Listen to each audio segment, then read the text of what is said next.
kind of things that stood out to me about that game, they came out the gate really playing physical and playing hard. It's kind of what you wanted to see, but then along with that, there were some uncharacteristic penalties that perhaps were nerves.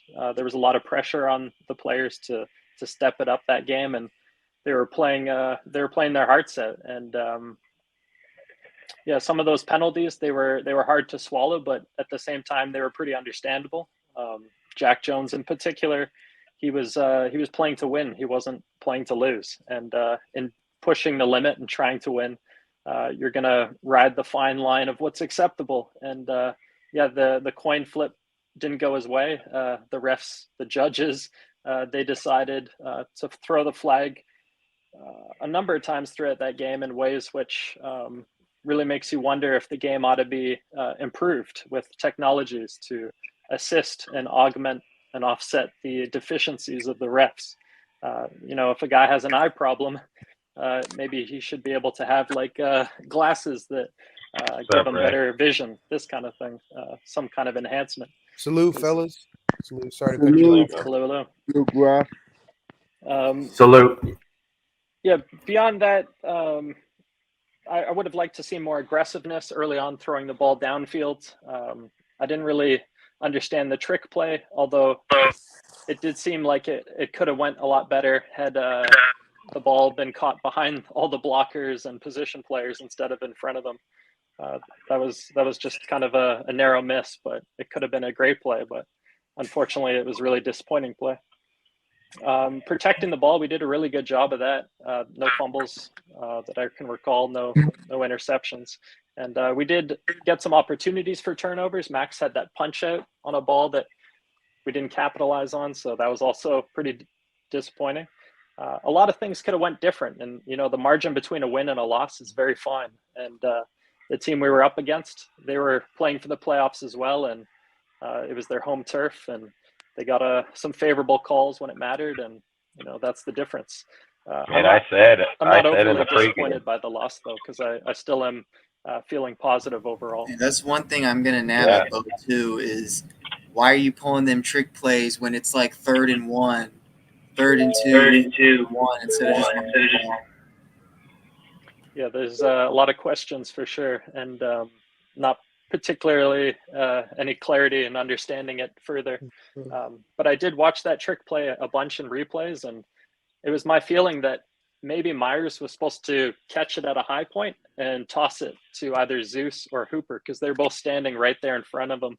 And instead he pulled the ball down into his chest, and the ball just bounced off his body and got launched. But had he caught it and just instantly tossed it, he had 2 position players right there behind him with no one to tackle. So it would have been an easy first. But that would have been a pre-planned kind of thing. They're calling these plays that they've already called in previous. The whole beginning of the game was pretty disappointing as far as not getting any momentum going and scoring and that kind of thing. But that final possession, driving down the field and scoring to Adams, that was an impressive series. If it were just looked at in isolation, obviously you look at the whole game. It kind of sucked. It was a good drive, but I feel like at that point the Colts were just letting us drive. They wanted to chew the clock down at that point. Maybe, but he's still throwing a touchdown pass. Like the Colts, you got to get an onside kick and another touchdown. It's like kind of a pipe dream, but at the same time, like the Colts would have. And you also got to look at it. You also got to look at it at that point. The clock, that entire drive coming out the gates hot and potentially getting a lead, that would have really helped their defense out, because then they would have been forced to throw the ball, and that's worth taking those risks to try and get the early lead, because then you put them in a bad spot where Max Crosby then has sack opportunities. He didn't get many sack opportunities that game because they were able to run the running game though. The running game will show more protection in the passing game, and the Colts, they got a bully O line. That's what it is. They got their guards are strong in the middle, and what do? They get one good little block, and you got Taylor fucking going right in the middle and everything like nothing. He's a powerful runner. If I were to say, sorry to cut you off, I was gonna say if there was a point in time in the game where I feel like there was a sort of momentum, it was probably that one time on 3rd down where I think It was a double flag where we got an offside and then a pass interference on Jack Jones. That was like the real setter, because I'm pretty sure it was a 3rd and long, and they were just looking to just air the ball out. He took a shot, and then I think that was what it was. And then they eventually gave him the field goal to make it a 10 lead game or something like that. I forgot. You're talking about the long bomb that was kind of out of bounds, Yeah, questionable out of towards bounds? Pittman, and they called PI on Jack the Jones. ref was standing on the other side wasn't of even Pittman. catchable, and his foot was stepping out anyway. The ref couldn't see the contact. He was assuming the contact because he Mhm. was positioned on the other side of Pittman, and Jack Jones just put his hands on him as the ball was coming in, and so it was questionable as to how he could determine when the contact was made. Was it before or after the ball? And when you They did a lot of consider pass Adams, interference like, calls too. The defense Adams was on their pass side. interference like at least 3 times that game, way worse, like blatant pass interference, but no It's flags. these refs.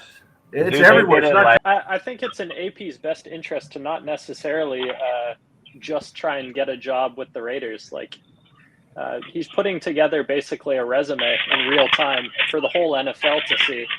And if he really wants to play his hand to its max potential, he should do what Harbaugh's doing and create this element of, all options are on the table. I could go anywhere.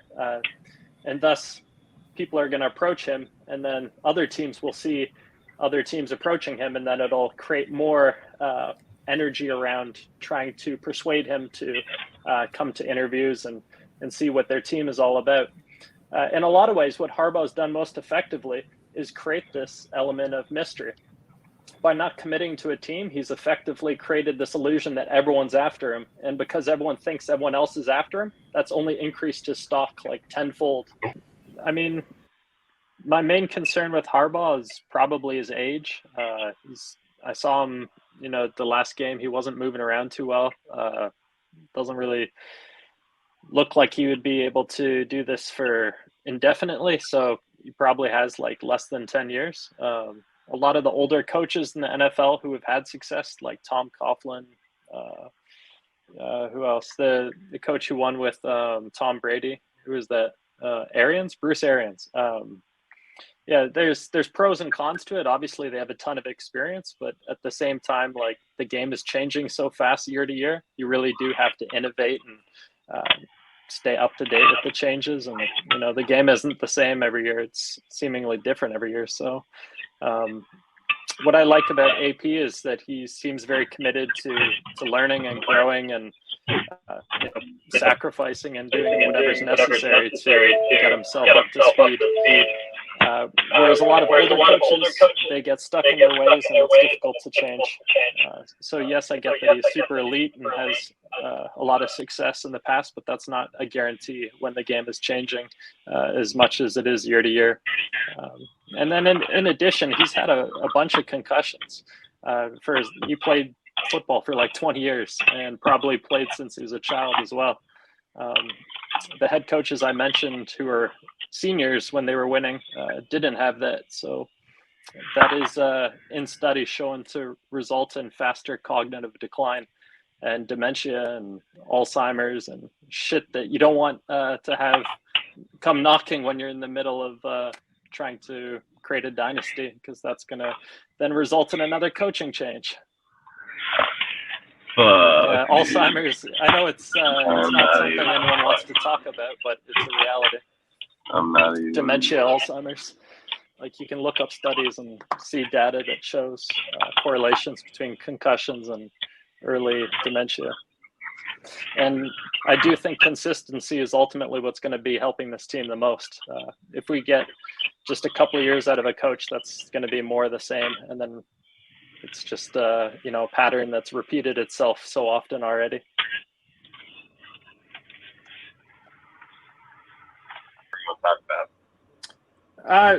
No, the point that I had made previously is that it would be ideal to have someone kind of learning under him, so that if he is having to retire or something unexpected comes up, like more health complications, because he's already had surgeries for heart stuff and so on and so forth, it'd be nice to be able to transition right into the next head coach without a whole coach search process. So that goes back to maybe AP would be able to develop under Harbaugh. In some regard, that would be a compromise that would make a lot of sense to me. Yeah, I just think, in my opinion, that he would bring Jesse Minster, and Jesse Minster would be that guy who would replace him if he was the lead. Yeah. I think Jesse Minster would be his link tree for him just because of the relationship, how long he's been underneath it. Like, the whole AP deal it works for nobody. It works for nobody because AP, none of these people that are going to come in have any loyal to AP. Like it's like I've said about the Josh McDaniels when he fucking came in and when they hired the staff. He liked Edgar Bennett. So he talked with Edgar Bennett and was like, hey, you want to fucking stay on the staff? We'll fucking employ. But he could have sought employment somewhere else, and they could have seek not to have him. So that's all I'm saying. Like, that's how it would have to work with AP. Like, the head coach would have to want to employ him. Like, they're going to want to have him on the deal. And let's be real. Like, let's be 100% real. Do you really think that if we're sitting at the table and fucking Mark says, hey, man, I want you to have fucking AP, and Harbaugh's like, no, I don't want him. And then Mark's like, come on, man. And then he's like, as no. you said, if he has an understudy like Jesse Minster, then that is acceptable insofar as safeguarding against something arising that would destabilize the consistency element, which ultimately is what the Raiders have lacked the most, is consistency in coaching and having the ability to transition year to year without huge destabilizing effects in leadership. What proves what data or what proof do you have that Champ and AP can do that? No, like, I'm saying Jesse Minster would be satisfying that if he's working under Harbaugh as like a mentoring and learning from him, and then being able to transition right into a new head coach if he's having to step back from the sport. Because I think it's important that these things are considered with seriousness, because everything is a gamble, and it's all kind of risk reward. Hey, Andy Reid, John Gruden, and like our recent situation there, it would have been really ideal had there been an assistant head coach working under him and developing as like a mentor type thing the skills required to just take over in the future. But obviously that was unforeseen, that he was going to have his emails leaked and have the whole debacle unfold. Maybe it wasn't that unforeseen. Like, maybe he should have had a plan in place. So, like, this is why I don't think those type of things work like all you guys think it works, okay? What I really liked from that game was to Roman Wilson, I think. He did like a drag route right up at the end zone, but it was like behind the line he ran. So he started off in like over in like the tight end position, but a bit offset, the small, fast wide receiver, and he ran behind his offensive line out into the flats as McCarthy rolled out, and no one covered him. He was like wide open for that. Oh, Adams on the okay. So I just want to talk about basically Adams' performance in this last or previous game.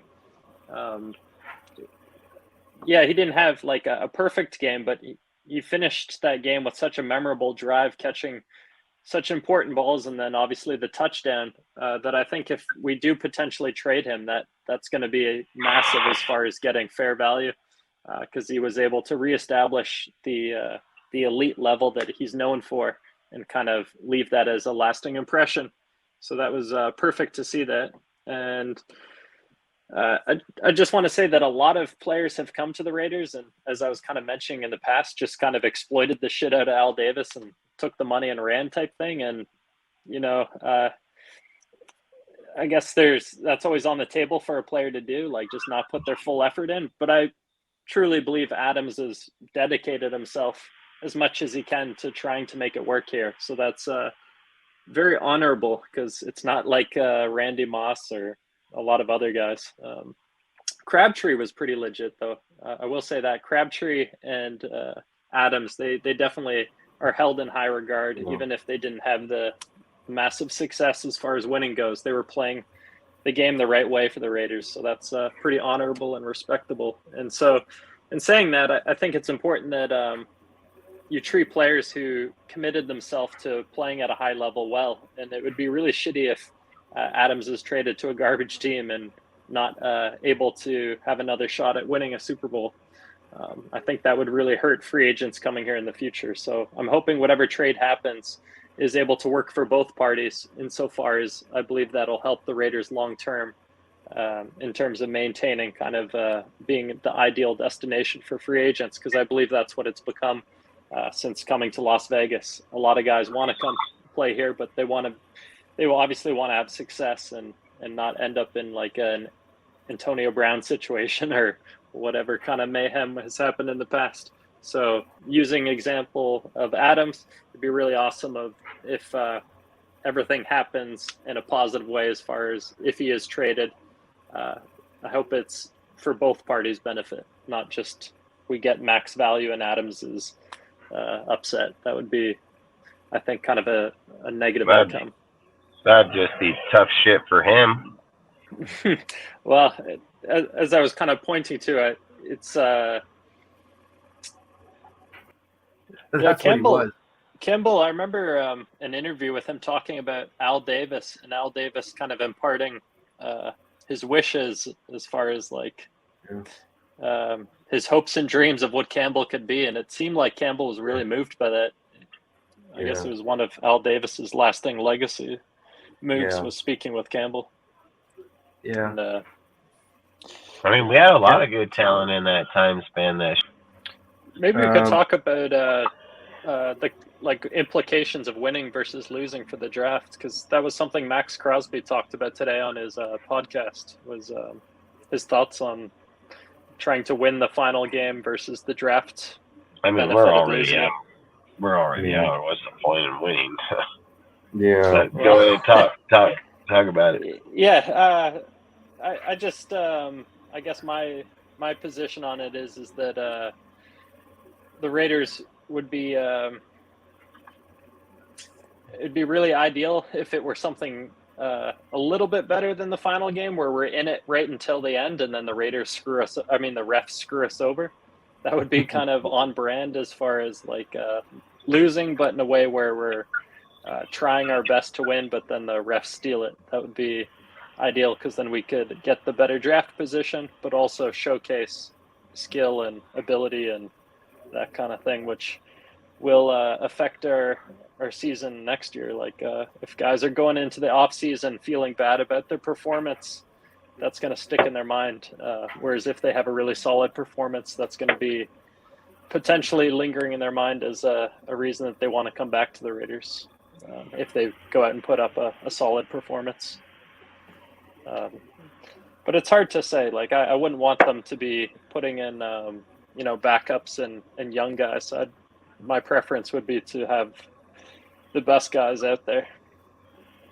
But I kind of suspect that might not happen. There'll likely be young guys stepping in. I'd like to see Trey Tucker more. That would definitely be awesome if they're trying to get the ball to him more. Was there a specific point that I was going to reply to? Players don't fucking coach teams however you want to talk about it. You said a ton of stuff, so I can't really reply to anything specific without it being referenced. But I guess just recalling a few things you said. One of them was you were talking about smoking in the locker room, and it's just kind of funny because actually one of my coaches would smoke in the locker room, so kind of an interesting overlap there. It's kind of weird, but in any event, another point. I mean, you said that Lamar Jackson has been improving every year since he started at Baltimore, but I'm pretty sure it was 2019. Like he had that amazing year, and then there was a huge kind of slowed down, and then it's kind of spiked up. Now his quarterback rating's gone up most definitely on the passing, 100%. So I'd look it up before. Yeah, his quarterback rating started out at 113, then it went to 99, and his passing, then 87, then 91, and this year it's 102. Yeah, his passing has most definitely gone up year by year till he's gotten to this point. His passing touchdowns went from 36 to 26 to 16 to 17. This year it's 24. Yeah, go back up. Just like I say, in his last, 36, he's in his 26, fifth year. 16, 17. He's That's in all his down. last year. There was a reason in that there was all this debate around Lamar and signing him, was because there was a lot of question marks. It wasn't a shoe-in, like, guarantee that he was going to be doing what he's doing this year. Yeah, but dude, really you're not amazing saying what it all. Look at his whole deal. What's his rushing and what's his passing in there? Like, his rushing has gone down underneath. His passing's gone up. Fucking his production over those. You go back and So look at them last year. His running ain't even been out of the game 6 interceptions, for 9 6 fucking interceptions, games. 13 interceptions. Like that, those all went up, those numbers. Like, numbers are really weird because you can basically read them however you like and kind of take an angle to interpret, like defer blame onto the coaching staff, defer blame onto the wide receivers. Ultimately, it's a team sport and it's all about culture. And I believe what's been so successful for Baltimore recently is that they really got an idea of who their identity is. And that's kind of become broadcast as a brand to all the other players in the NFL. And they're attracting free agents and they're attracting staff that are seeing that vision and, you know, relating to it, resonating with it. And it's creating a bit of a gravity effect where it pulls people in. And that's what Jim did really well as well. He took his legacy and he leveraged it when he went to Michigan and surrounded himself with really talented people and staff and players. And there is a gravity effect to culture because people want to be a part of something where they can see themselves fitting in. And you could say the same thing about AP as far as what he's done in his short amount of time at Las Vegas is he's established a brand and a culture that people identify with and they want to be a part of it. And it's not just me saying that, like that's rumblings all around the league. People want to play under that type of environment where they feel like they can see themselves as a part of it. NFL has been different than a lot of other sports leagues, namely the NBA or otherwise, in the sense that, yeah, players are kind of a dime a dozen in the NFL. They come and go real fast. And as a result, they don't really have much of a say. But that is changing because the game is changing. The rules are protecting players. They're having longer careers. Sports science is extending those careers. And such players' voices will matter into the future. It didn't matter so much into the past, just due to the nature of the game, but the game has changed significantly and will continue to change. And there's no guarantee that someone who's had success in the past will continue having success. I view it a lot like directors in a film production. Many directors, they come and go with trends. They don't necessarily have longevity. And we just can't talk on AP with that regards because we don't know. He hasn't had any opportunity to really do his thing, do his dance, as it were.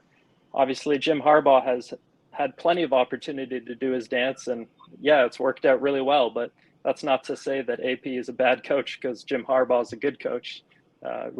We don't have the information to actually do fair comparisons because there just isn't that information. Very true, very true. Freaking straight up that if you pull it off in the middle of the year, right now, he would not apply to the fucking Rooney Rule. But if you wait till the end of the season and go to the off, then therefore they have to apply to the Rooney Rule, and they would have to interview and bring them in. Like, I don't know why people argue. All you gotta do is just fucking Google it. It's kind of my topic, the beating the brakes off the Broncos. In my opinion, this is one of the best matchups in the NFL, the Raiders versus the Broncos. It's one of my personal favorite matchups. There's been a lot of really legendary games that stand out in my mind, and one in particular that I think really ties into this team. Back in 2008, 2009, when Josh McDaniels was coaching for the Broncos, the Raiders got the better of them. And it was actually Jamarcus Russell coming off the bench in the fourth quarter that put the dagger in Josh McDaniels' playoff hopes back in 2009. Yeah, Russell was benched. And then our quarterback got hurt on the fourth quarter, and he came in and led a game-winning drive. So these games, although it would be nice to get the better draft pick and what have you, the consequence of tanking and potentially leaving that kind of mark in people's minds as to what this team's brand is, that's going to have detrimental effects on players coming into the organization and how they perceive the Raiders. We'd prefer people come in here with this excellence brand, not tanking or garbage Bryant.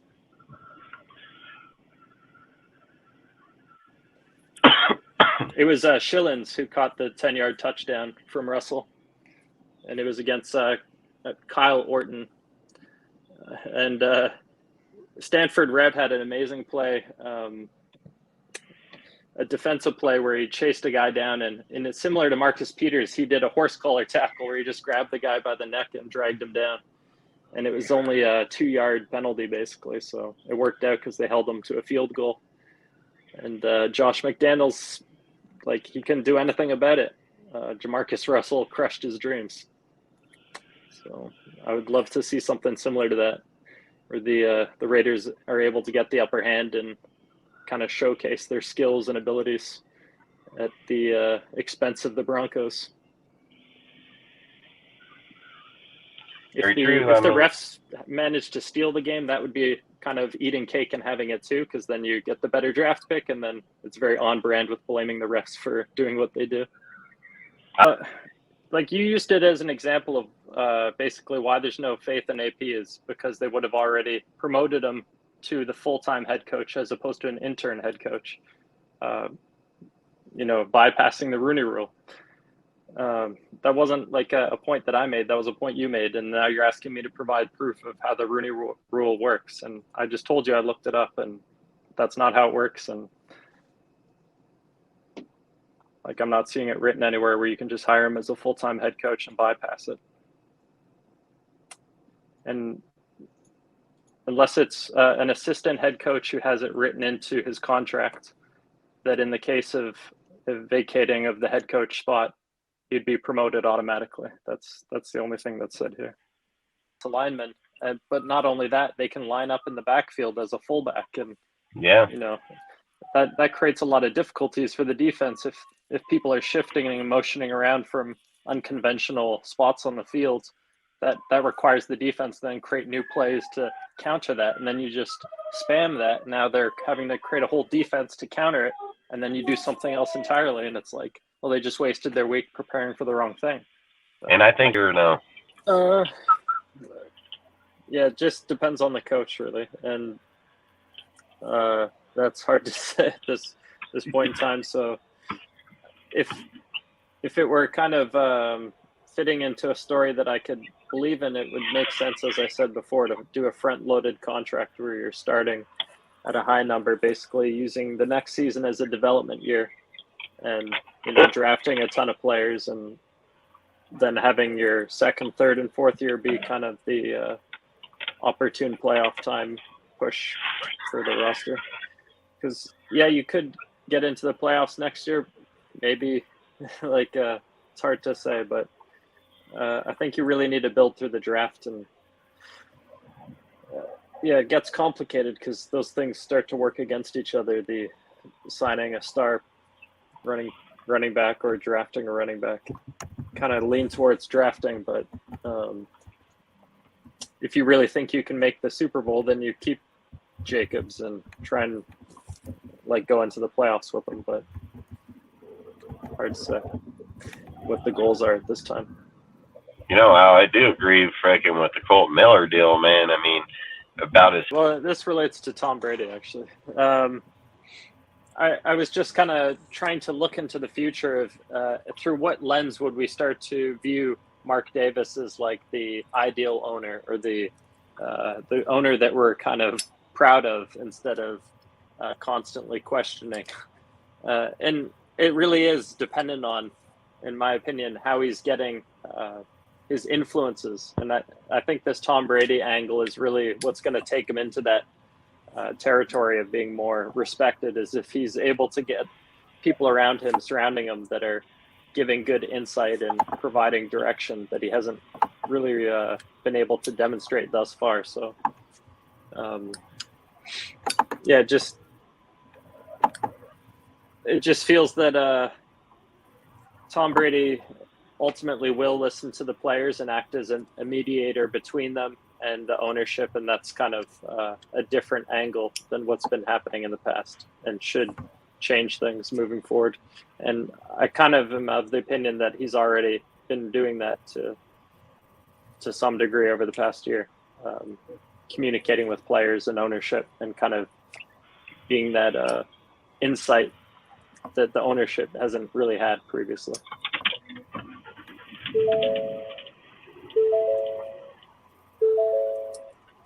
Yeah, Mark ain't cool. He's a fucking dipshit. Fucking that guy.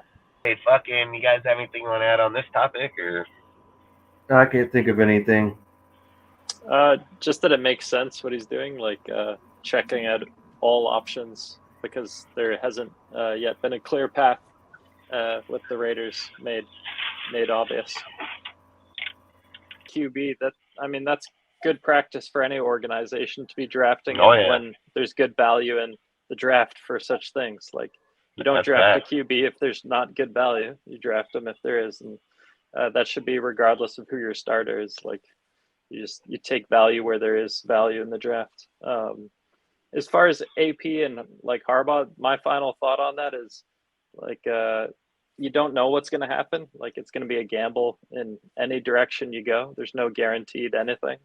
On AP's side, he doesn't have the experience, but he's young and he's full of energy and he's willing to work. And that's what he did during his playing career. And I have no reason to believe he wouldn't apply that same mentality to this current opportunity. And as far as Harbaugh, yeah, he's done it for a long time, but there's also question marks. It's not, a perfectly clean track record throughout his entire life. There's ups and downs in everyone's life. So you can't just uplift somebody without also playing the other side where you look at the downsides. I'd like somebody to go pull it up and show me where it was. The downsides is that all the things that are being credited as AP's strengths were credited as question marks on Harbaugh's side. When it came to the NFL, there was a lot of conflict between his ownership groups and the team veterans, and not a lot of opportunity for that to get clarity on it. Like, no one really knows what happened. It's all kind of speculation, but at the same time, the NFL has changed a lot. There's a lot of different rules around how practices can be run and about how the coach can apply pressure to the team in order to get them to perform. In the past, you were able to basically run the operation however you seen fit, and now it's all kind of on training wheels. There's not really the same ability to pressure your players to go above and beyond in the context of training within the organization. It requires them to do this serious training in the off season, and that really relies on the players believing that it's important to commit themselves fully to being great. And that's what differentiates Max from most players, is that Max is actually doing what's necessary to be great. A lot of players are just doing whatever their team tells them, which is never going to be enough in this current modern day NFL. Yeah, there's nothing that AP is doing that Harbaugh can't do. Like, what's AP doing that Harbaugh can't do? I don't know. He's moving around well. Like, Harbaugh moves around and he looks like he doesn't have a lot of time left. That's just your opinion. That has no fucking. That has nothing. AP like, looks a hell of a lot better. My point is like every time that I ask somebody to bring up a valid point, he looks like a Charger. Every time that I bring up a valid point for someone to debate, that's the kind of answer I get. Right. That's not a debated deal. That has nothing to do with anything. Davis, and Mark Davis is pumping his stock, which is totally viable. Like, I would do that with my friends too. I would hype the shit out of them so they get the best deal possible, especially if I was in a position where I could do that. Like, this is a natural market that is unfolding in a way that, the public isn't necessarily seeing it as it is. They're only seeing the emotions and the demands that everyone's making. But at the end of the day, it's all about money. Like, everyone's trying to get the dollar, including the owners, including the coaches, including the players. It's a money game. And maybe if there was more honesty about the game that's being played, the markets and what have you, then there'd be more explanations as to why you give your number one overall draft pick a blank DVD and, don't put any money into actually developing the player, but you spent the draft capital and you spent the actual paying of the TV checks to the player, but zero. Are you trying to refer to Russell? Is that who you're trying to refer to? That's the only player I could be referring to. Yeah. Well, they can't force him to watch it. You purposely. They can't force him to watch the fucking tape, dude. See, look, I don't like when people debate No, they shit didn't- that they is didn't left pay on him the player. originally. That's the player's responsibility. He got paid $60 million. And I'm to saying be it's an a NFL market game. motherfucking It's all about athlete. money. He chose not to watch Russell it. was disrespected by not being paid in the way he thought was according to how previous quarterbacks in his position were being paid, which That's insane. I wasn't there to experience it, but that's kind of the fact of the matter is that the Raiders weren't honest about what was happening. They made it seem as though Russell was just being difficult and not willing to go along with He it. didn't watch the tape. What are you even talking about? Motherfucker didn't watch the tape. What are you talking about? Right, the tape is not They really gave him the, a tape. They the gave him the market tape. and the money He is the didn't. point. He went home. He came back. They asked him, "Did you watch the fucking tape?" He said, "Yeah." Now, That's Dustin, he's if, fucking lying, motherfucker. He if didn't there was watch proper the tape. So how is that transactions guy taking place where he was anything to being do with paid the on time and organization? not It has nothing to do being with the treated organization. differently,